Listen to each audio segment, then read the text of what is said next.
Breaking news చూస్తున్నారు. లేఖ మీద లేఖ రిలీజ్ చేస్తోంది శ్రీరెడ్డి. ఇప్పుడు మరో లేఖాస్త్రాన్ని ప్రయోగించిందా? మరో లేఖనైతే మాత్రం రిలీజ్ చేస్తుంది శ్రీరెడ్డి. దానికి సంబంధించి బ్రేకింగ్ న్యూస్ చూస్తున్నారు. వైసీపీ అధినేత జగన్ కు లేఖ రాసింది శ్రీరెడ్డి. మీతో ఫోటో తీసుకునే అదృష్టం కూడా దక్కలేదు. నా వల్లే పార్టీకి చెడ్డ పేరు వచ్చింది. నా మాటల వల్ల పార్టీని డ్యామేజ్ చేశారని అర్థం చేసుకోలేకపోయానంటూ కూడా ఆ లెటర్లో పేర్కొంది. దానికి సంబంధించిన ఎక్స్క్లూజివ్ లెటర్ని మీరు చూస్తున్నారు ఆర్టీవీ స్క్రీన్ మీద. నేను వైసీపీలో సభ్యురాలని కూడా కాదు. సాక్షిలో పనిచేసేటప్పటి నుంచి మీ మీద గౌరవం ఏర్పడింది. మీ పాదయాత్ర, మీ కష్టాలను చూసి అండగా ఉండాలనుకున్నా. నా పాపం మీకు అంటొద్దు అంటూ కూడా ఆ లేఖలో చెప్పుకొచ్చింది శ్రీరెడ్డి. నేను పార్టీకి కార్యకర్తలకు దూరంగా ఉండాలనుకుంటున్నా అంటూ కూడా శ్రీరెడ్డి చెప్పుకొచ్చింది. దానికి సంబంధించిన ఆ లెటర్ కాపీని మీరు చూస్తున్నారు. మరో లేఖను రిలీజ్ చేస్తుంది శ్రీరెడ్డి.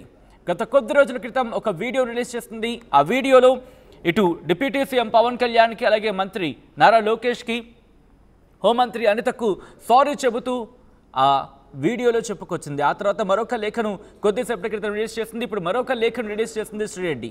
ఇప్పుడు ఈ లేఖలో వైసీపీ అధినేత జగన్కు సంబంధించి ప్రస్తావించింది. వైసీపీ అధినేత జగన్కు లేఖ రాసింది శ్రీరెడ్డి.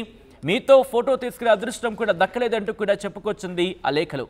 నా వల్లే పార్టీకి చెడ్డ పేరు వచ్చింది. నా మాటల వల్ల పార్టీని డ్యామేజ్ చేశారని అర్థం చేసుకోలేకపోయినట్టు కూడా ఆవేదన వ్యక్తం చేస్తుంది. అప్డేట్స్ అందించేందుకు మా ప్రతినిధి కృష్ణమోహన్ సిద్ధంగా ఉన్నారు. కృష్ణమోహన్, ఎందుకు ఈ లేఖ మీద లేఖ రాసిన రైట్? అంతకన్నా ముందు ఇదే అంశానికి సంబంధించి శ్రీరెడ్డి రియాక్ట్ అయింది, ఒకసారి ఏముందో చూద్దాం. లోకేష్ గారు, మీకు సారీ. అలాగే మీ అమ్మగారికి, మీ భార్య గారికి సారీ. అలాగే అనిత గారు సారీ. అలాగే పవన్ కళ్యాణ్ గారు సారీ. మీ కుటుంబ సభ్యులకు కూడా సారీ. నా కుటుంబాన్ని దృష్టిలో పెట్టుకుని, అలాగే నా భవిష్యత్ని, నాకు భవిష్యత్ ఏమీ లేదనుకోండి, నేనేం పెళ్లి పెటాకులు ఇవన్నీ అని అనుకోవట్లేదు. నా వలన నా ఫ్యామిలీకి ఇబ్బంది రాకూడదని చెప్పేసి, అలాగే ఇక నుంచి నా సోషల్ మీడియాలో మీ కుటుంబ సభ్యుల గురించి కానీ ఆ విధంగా ఏ విధమైన తప్పుడుగా రాదు అని చెప్పేసి నేను మీకు హామీ ఇస్తున్నాను. ఈ యుద్ధాన్ని కార్యకర్తలకి మీకు కాకుండా లీడర్స్కి మధ్యలో జరగాలని నేను ఒక సలహా ఇస్తూ, కార్యకర్తలని ప్లీజ్ దయచేసి వదిలిపెట్టండి. నేను విజ్ఞప్తి. రైట్, అది గతంలో శ్రీరెడ్డి చేసిన వ్యాఖ్య. దాంతోపాటు కొద్దిసేపటి క్రితం ఒక లెటర్ని రిలీజ్ చేస్తుంది. ఇప్పుడు మరొక లెటర్ని రిలీజ్ చేస్తుంది. ఈ లెటర్ రిలీజ్ వెనకాల అర్థం ఏంటి? మరి ముఖ్యంగా గత కొద్ది రోజులుగా నిన్న మీరు కనుక గమనిస్తే ఇటు తూర్పుగోదావరి జిల్లాలోను, విశాఖలోను శ్రీరెడ్డి మీద కంప్లైంట్స్ ఫైల్ అయ్యాయి.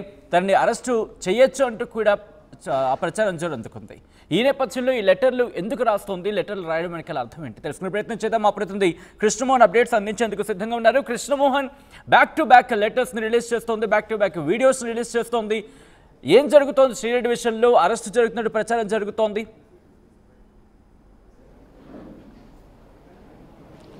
సచిన్, మొత్తం మీద శ్రీరెడ్డి వైసీపీ కార్యకర్తగా, వైసీపీ అభిమానిగా ఉన్న శ్రీరెడ్డి గత 5 సంవత్సరాలుగా ప్రత్యర్థుల మీద విరుచుకుపడ్డ శ్రీరెడ్డి ఇప్పుడు తాను పశ్చాత్తాపం చెందుతున్నాను, నన్ను మన్నించాలి, నన్ను క్షమించాలి అంటూ ప్రాధేయపడుతూ లేఖల మీద లేఖలు రాస్తున్న పరిస్థితి మనం చూసాం. ఉదయాన్నే నారా లోకేష్కి, పవన్ కళ్యాణ్కి, అలాగే చిరంజీవికి, నాగబాబుకి, తర్వాత షర్మిలాకి, సునీతమ్మకి, వీళ్ళందరికీ కూడా క్షమాపణలు చెప్తూ ఒక 2 పేజీల లేఖ రాసిన శ్రీరెడ్డి ఆ తర్వాత జగన్మోహన్ రెడ్డికి, భారతమ్మకి కూడా లేఖరైతే రాసిన పరిస్థితి అయితే ఉంది.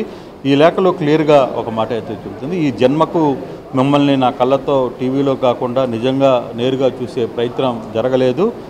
మీతో ఒక ఫోటో కూడా తీసుకునే అదృష్టం నేను కోల్పోయాను అని అనుకుంటున్నాను అని చెప్పి ఒక లేఖ రాశారు. ఎందుకంటే నా పేరుతో వైసీపీకి చెడ్డ పేరు తీసుకుని వచ్చాను. గడిచిన కొంతకాలంగా కొన్ని రోజులుగా మీడియాలో నేను చేసిన పనికి అనేక మంది వైసీపీని దుమ్మెత్తిపోయడమే కాకుండా నన్ను ఎన్నో విధాలుగా కుంగదీసింది. నేను పార్టీని అనేక మంది మాటల దాడి నుంచి కాపాడటంలో ఎక్కువ డ్యామేజ్ చేస్తున్నానని గ్రహించలేకపోయాను అనేది ఆమె మాట్లాడుతున్న పరిస్థితి. అలాగే పార్టీని అనేక మంది, నేను అట్లీస్ట్ వైసీపీలో సభ్యురాలను కూడా కాదు, సాక్షిలో పనిచేస్తున్నప్పటి నుంచి మీ ఇద్దరి మీద మీ ఇద్దరి మీద అనేక గౌరవ మర్యాదలు ఏర్పడ్డాయి. కానీ పార్టీలో ఎన్ని కష్టాలకు వచ్చి అధికారంలో ఇప్పుడు తిరిగి అధికారంలో ఒక కష్టకాలంలో పడింది. మధ్యలో ఎన్నో కష్టాలు పార్టీని వెంటాడాయి. జగనన్న పాదయాత్ర, కేసులు, జైలు, ఆయన జీవిత కష్టాలను చూసి ఆయనకు సహాయపడాలనుకున్నాను. వీర విధేయత అధికం అవడంతోనే ప్రత్యర్థుల నుంచి నా ఫిల్తీ లాంగ్వేజ్తో తెగబడుతున్నాను అనుకున్నాను. కానీ పార్టీకి అది పెద్ద డ్యామేజ్ చేస్తుందని నేను అనుకోలేదు అని చెప్పి ఆయన లేఖ రాసిన పరిస్థితి. నేను పార్టీకి, పార్టీ కార్యక్రమాలకు దూరంగా ఉండాలనుకుంటున్నాను. పార్టీకి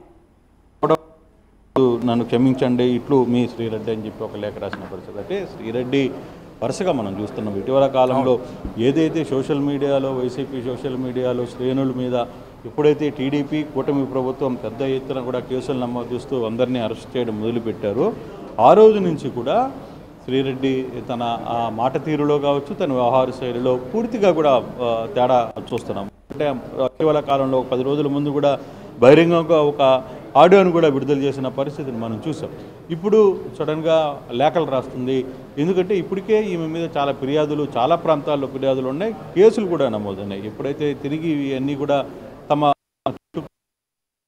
పరిస్థితి ఉన్న నేపథ్యంలోనే ఆమె ఈ డౌన్ లాంగ్వేజ్తో అలాగే టోన్ అంతా కూడా తగ్గించుకొని మరి రిక్వెస్ట్ మూడ్లోకి వెళ్ళిపోయింది అనేది చెప్తున్నారు. అయితే టీడీపీ కార్యకర్తలు మాత్రం వ్యవహారంలో శ్రీరెడ్డిని వదిలే ప్రసక్తి ఉండదు, ఎటువంటి పరిస్థితుల్లో మేమైతే కేసులు వేస్తాం, ప్రభుత్వం దీన్ని సీరియస్గా తీసుకుంటుంది అని చెప్పి చెప్తున్న పరిస్థితి. చూడాలి సచిన్, మరి శ్రీరెడ్డిని మిగతా సోషల్ మీడియా యాక్టివిటీలు ఇప్పుడు పోలీసులు ఏ విధంగా అదుపులో తీసుకుంటున్నారో ఆ విధంగా తీసుకునే ప్రయత్నం చేస్తారా, లేదు ఒక మహిళ కాబట్టి, మహిళగా ఇన్నిసార్లు ఆమె రిక్వెస్ట్ చేసింది కాబట్టి ఆమెని వదిలిపెట్టే ప్రయత్నం చేస్తారా అనేది వేచి చూడాల్సిన పరిస్థితి అయితే ఉంది సచిన్.